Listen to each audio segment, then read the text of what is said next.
Do you ever catch yourself saying something online that you probably wouldn't say in real life? I'm looking at you, internet trolls. Got something bad to say to me? Come at me, bro. Come on. I'm just kidding. We don't get trolls on our videos. Y'all are all great. But you know what I'm talking about, right? Like, for example, my name is Miles with the Y, Bess, B-E-S-S. And I got into a little altercation with the guy because his name was Miles with an I, B-E-S-T. So, I was talking trash. I just kept tweeting him like, there can only be one. I'm better than you. Get off Twitter. Now, I was the aggressor in the whole situation. I probably wouldn't have done it if I had to see him face to face, but I was online and I felt protected by the internet. I think we've all seen how online conversations can quickly take a turn for the worse. Just look at any time a woman posts anything on social media. There's always somebody commenting about how she looks or how she's doing something wrong. It's like it's super easy to be mean to each other online. So today we're asking, is the internet making us mean?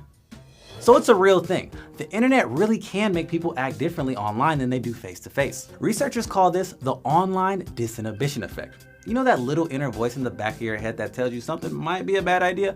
Well, the internet can kind of shut that voice up. You might end up saying or doing something mean that you'll regret later, or sharing something that's a little TMI.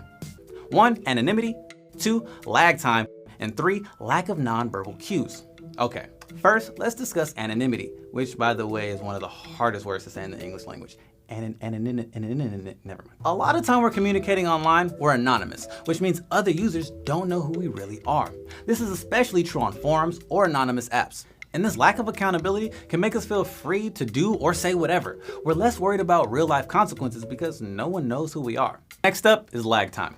When we're communicating online and on social media, it doesn't always happen in real time. There's often a delay between when we post something and when we get a response. And this lag time can lead us to say more impulsive stuff. We can just post something and bounce and not really worry about the consequences.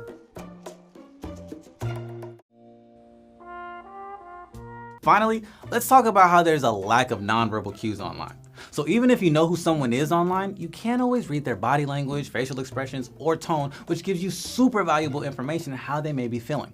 Without these cues to respond to, you might not self-censor as much. Like if you're talking to someone face to face and you can read that they're unhappy or bored or indifferent to what you're saying, you might choose to shut up. But online, you don't have those cues, so you'll probably just keep going. Side note, this is exactly why we need a sarcasm font. It's gotten me in trouble way too much. Recent surveys have found that 40% of adults have experienced harassment online, and 66% have witnessed it. And 59% of teens have been harassed or cyberbullied. Not cool, people. Just be nice. The internet really can make you act differently than you would face to face.